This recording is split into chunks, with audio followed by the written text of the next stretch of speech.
ایک گاؤں میں ایک غریب بزرگ رہتا تھا۔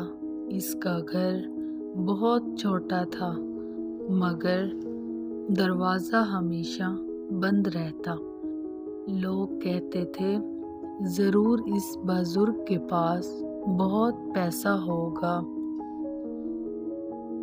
اس لیے یہ دروازہ بند رکھتا ہے۔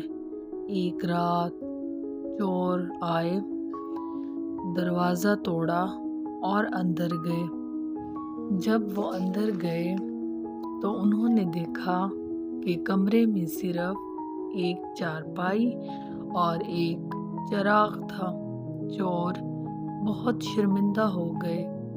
بزرگ نے کہا، بیٹا، میں دولت کے لیے دروازہ بند نہیں رکھتا بلکہ اپنی عزت بچانے کے لیے رکھتا ہوں۔